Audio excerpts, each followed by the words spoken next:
Hello ជំរាបសួរនិងសួស្តីជួបខ្ញុំម្ដងទៀតđấyថ្ងៃនេះគឺមករៀងបែកញែងលក្ខខណ្ឌលក្ខីតិចអីហើយបន្តមកទៀតគឺយើងដើរនំកងខ្លាំងតបស្រួចរបស់យើងហ្នឹងគឺ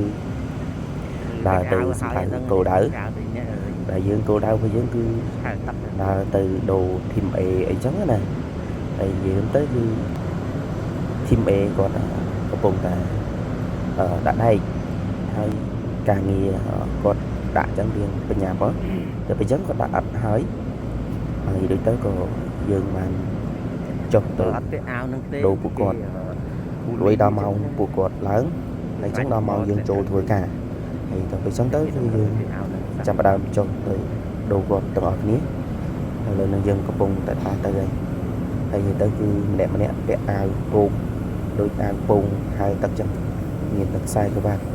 មានទឹកមួកព្រោះអត់ដាក់ខ្សែក្បាត់អត់ពាក់មួកទេដឹងតែគេចាប់កាមេរ៉ាបានដឹងតែគេពុំមាននៅហើយ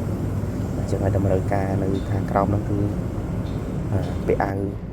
ពោងហ្នឹងពាក់មួកអីចឹងទៅកុំឲ្យថ្មធ្លាក់ត្រូវលើពុំមកដូរគេខ្លួនធ្លាក់ត្រូវលើក្បាលអីចឹងណាហើយហ្នឹងគឺជាសកម្មភាពរបស់ធីមA គាត់កំពុងតែដាក់ដែកចិត្តហើយប៉ុន្តែគាត់ថាដល់ម៉ោងគាត់ឡើងយើងត្រូវតែមកដូរគាត់ទាំងអស់គ្នាអញ្ចឹងណាហើយតែគេធ្វើការគឺគេមានកំណត់ពេលវេលាគេថាធីមនឹងត្រូវដាក់ហើយអញ្ចឹងធីមផងពួកខ្ញុំត្រូវតែចុះទៅជួយដូរពួកគាត់អីចឹងណាឥឡូវនេះគឺយើងទៅមើលសកម្មភាពពេលដែលគេកំពុងតែដាក់ដែកteam A ដៃចឹងហើយនេះគឺជាអ្នកខាងពួកការិយាល័យគេកំពុងតែស្វែងមើលជើងក្រោមតែវាស្មើឬមិនស្មើអីចឹងហើយបន្ទាប់មកទៀតគឺគេបានស្វែងហើយការងាររបស់យើងដែលបន្តមកទៀតគឺយើងបានកាត់ដែកហើយ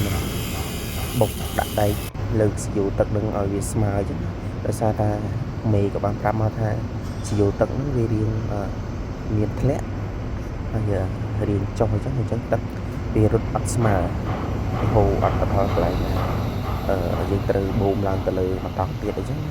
ហើយអញ្ចឹងគឺថ្ងៃហ្នឹងគឺមេក៏បានប្រាប់ថាយើងតន់តនេយើងចាប់ផ្ដើមធ្វើការងារនឹងតិចតួចទៅបើការងាររបស់ខ្ញុំគឺចាំមើលតខ្សែភ្លើងហើយនឹងចាំអ៊ុំខ្សែភ្លើងឲ្យពួកគាត់ដោយសារតែមុនហ្នឹងគឺខ្ញុំបានឡើងទៅលើនឹងម្ដងហើយដោយសារតែវាក្តៅ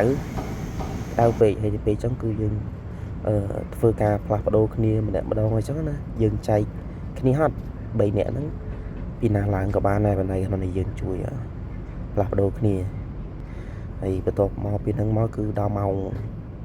1ម៉ោង2យប់គឺយើងចុះមកដកតង់ដកអីធម្មតាអញ្ចឹងទៅហើយទៅគឺចុះមកតែឯងដោយសារតែមុនហ្នឹងគឺបានគ្នាយើងក៏បានចុះមកមុនអញ្ចឹងយើងដាក់វេនគ្នាអញ្ចឹងឲ្យមានពេលសម្រាប់ខ្លះទៅឲ្យមានពេលត្រង់ចកេះត្រង់ខ្លួនអញ្ចឹងទៅបានវាស្រួលហើយយើងធ្វើការងារអីក៏ដោយការងារហត់មិនហត់យើងសំខាន់យើងយល់ចិត្តគ្នាយើងបដូរវេនគ្នាយើងដាក់វេនគ្នាទៅវាស្រួលម្យ៉ាងដែរហើយដើរមកពីដាក់ដកតង់វិញគឺពីណាគេបើកម៉ាស៊ីនចោលហើយពេលចឹងទៅខ្លាចខាតភ្លើងគេខ្ញុំក៏ចុចទៅបិទទៅបន្ទាប់ពីនឹងទៅគឺយើងបិទទ្វារនឹងព្រឹបទៅហើយចឹងទៅគឺអត់បិទក៏បានដែរប៉ុន្តែគាត់ថាវានៅខាងក្រោមនឹងវាថ្លង់អញ្ចឹងណាវាលឺសំឡេងខ្លាំងពេកតែពេលចឹងគឺវាអត់ហុយអត់អីទេគឺយើងចុចបិទវាចោលតែម្ដងទៅដោយសារតែថ្ងៃហ្នឹងគេអត់មានខួងអត់មានដុកអត់មានបញ្ហាស៊ីម៉ងទេដើរឡើងមកលើច្រាយយន្តស្រាប់តែជួប